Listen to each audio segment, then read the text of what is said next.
Howdy, it's Coach Vassar. Thank you for joining me in my kitchen/dining room as we talk about the OTF Audio Daily Beats.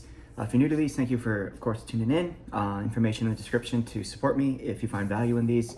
Of course, if you don't, let me know what I can do to make you find that value. We're going to kind of go over the workout, break it down as far as the overview, and then, of course, treads, rubber weight floor, and then any differences you'll see in 3G. This is going to be Sunday, November 10th. Which will also repeat on Monday, November 25th. This is a run road day with tread cards, so be aware of that. Obviously save them from the 10th to use them again later in the month. We're gonna see strength on the treads, a little bit of power on the rower, and endurance on the weight floor. For the setup, like I said, you do need tread cards, and we are using the BOSU on the weight floor. Key concepts. For this workout, the run row has 5 rounds where the distances get shorter, incline starts higher, and the row intensity ramps up. So can you keep your speed consistent on the tread and increase your watts on the rower each round? On the floor, it's total body endurance with a BOSU circuit, and you will see 3 1-minute high plank challenges that get tougher each time. So for the treads and rowers, one thing to kind of think about is if you do have 2 groups, for the people who started on the rowers, maybe put wipes down on the rowers first. So that way when you take them to the weight floor, they'll wipe down that rower, then they head to the floor. That way the tread team has a clean rower for when they start that tread row block. So the run row is 5 rounds, tread distance with increasing inclines, and a row. Each round, the tread and row distance gets shorter, incline starts higher, and the row intensity ramps up. So can you keep your speed steady while the incline climbs and bump up your watts each round on the row? We'll find out. So when we look at it, round 1 is the longest round by far, and then everything kind of drops a little bit. So every round, joggers and runners will decrease their distance they have to collect by 0.1. Power walkers will decrease their distance to collect by 0.05. And then the row will decrease by 50 meters each round. Looking at the inclines, every round will have the people finish at a 7% incline or greater. And that includes the power walkers. So joggers, runners, power walkers, they all start at the same incline. Of course, if power walkers want to start a little bit higher, they can. But in total, they will be going up by 4% on their incline. So like if they're starting at 6% incline, they'll finish at 10%. So just make sure they are aware of that. So round 1, they're gonna do a half-mile tread at a 3% incline, and then every 1/10 of a mile, they'll add 1%. Power walkers, it's 0.25, and then every 0.05, they add 1%. Knowing that, okay, 1, it's a half mile in distance, and then they start at 3%, they finish at 7%. This is a day where a lot of members are probably gonna pick a pace at or below their base. That would be a good recommendation because that incline is gonna make that base feel way more challenging, and eventually it's gonna feel uncomfortable. For your more conditioned people, maybe they hold base or like a conservative push, and they try to maintain that as the inclines go up. And the whole goal here is, they choose the intensity, but can they maintain their speed each round? And then for the rower, it's gonna be a 300-meter base row, and then every round, chop off 50 meters, but the intensity goes up. So base row, and then for round 2, it's a base push. Round 3 is a push. Round 4 is a push all out. Round 5, all out effort. So one way to kind of look at this, if you like using split time, they should try to shave about 1 to 2 seconds off their split time every time they come back to the rower. If wattage is something that you look at, their average watts should steadily climb up, probably about 10 to 15 watts or so is like a good conservative goal to aim for. And with it being very power focused, their stroke rate may steadily go up. So that 300 base row, maybe they have a slightly lower stroke rate, 22, 24, and then maybe they go up by like 1 stroke per minute every round. So when they hit that 100, they might be, closer to 28 to 32 strokes per minute. As far as this, this tread block, you have a very long time, total 23 and a half minutes, 5 rounds. You have a half mile, then 0.4, 0.3, 0.2, 0.1. So they're going to be doing a total of 1.5 miles, and the incline every round starts higher. So they start at 3 for round 1, they start at 4, they start at 5, they start at 6, and then round 5 is at 7. So they always finish at 7% incline. So this is going to be a doozy of a day when it comes to elevation gain. So hamstrings are going to be lit up. So definitely remind uphill running mechanics. So hips drive forward, chest is upright, arms not only front to back, but think about up and down as well as they work on trying to pick their knees up. One cue I like to use is see if they could stay off the heels. So try not to let the heels touch the belt for the joggers and runners. And for the power walkers, imagine like you're trying to push off the back foot to propel you forward.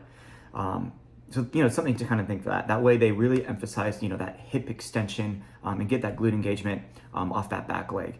And then for the front leg that's coming up, pulling the knee up, pull the toe up. That way they're recruiting the hip flexors and help improve strength through the, through their hip cradle that way. If they finish all 5 rounds, their bonus is either they could tread or row until the finisher. And then the finisher is member choice of either a 1 minute all out on the treadmill or on the rower. Obviously, at the 22-minute mark, give them that heads up of like, hey, you got 30 seconds. Where do you want to be for that finisher? That way they can make that judgment call if they want to stay on the treads or, head to the rower or back and vice versa. And that's the tread row block for the 2G. On the weight floor, 23 and a half minutes, we're going to see a combination of dumbbells and BOSU for a circuit. We're going to have 5 exercises, relatively high reps with 12 on each side or 12 reps total, depending on the movement. So light to moderate weight for all the choices here. We're going to see 3 movements that are just dumbbell and then 2 movements that require dumbbell and you're using the BOSU. So we're going to see a front-loaded single arm cross back lunge, so dumbbells on one shoulder. That's a foot that's going to step back and cross over. They're going to do all 12 on one side and then switch and 12 on the other. After that, they're going to do that single arm press with upward rotation. So dumbbells are here. They're going to turn and press that same side, come back, turn and press same side, 12 and 12. After that, they have the 2-handed single dumbbell squat. So grabbing by the dumbbells, it's going to increase that range of motion. It'll help keep their hips down, their chest up as they squat down. And then they will then go into some BOSU movements with the single arm chest press with leg raise. So whichever arm presses up, the opposite foot lifts up from the BOSU. And then they have the bridge hold with the dumbbell pullover. That one is going to be with the feet on the floor, shoulders on the BOSU, hips are up. So BOSU is going to be right between the shoulder blades, elbows locked out as I hit that pullover. They'll have 23 and a half minutes. They will not get interrupted until the 7-minute mark.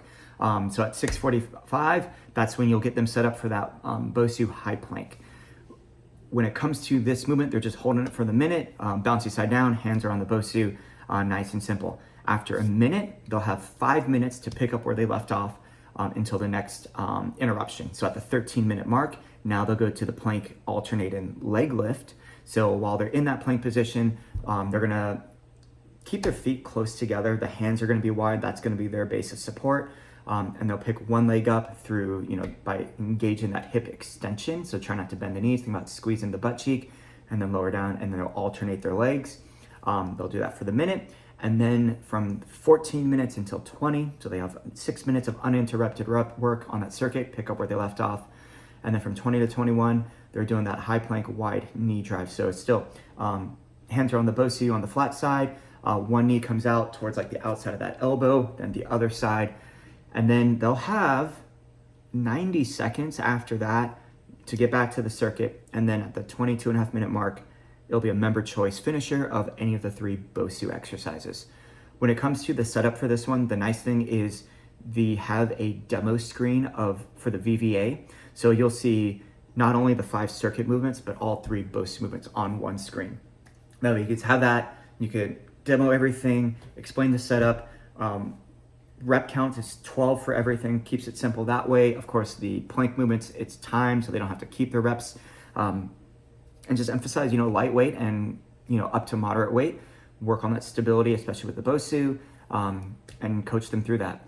Most of your time is going to be probably spent on the weight floor side, since the tread stuff, other than giving the reminders of incline and the intensity changes, you're not really coaching them in terms of like a normal workout. So good opportunity to really flex your off mic coaching skills for the floor.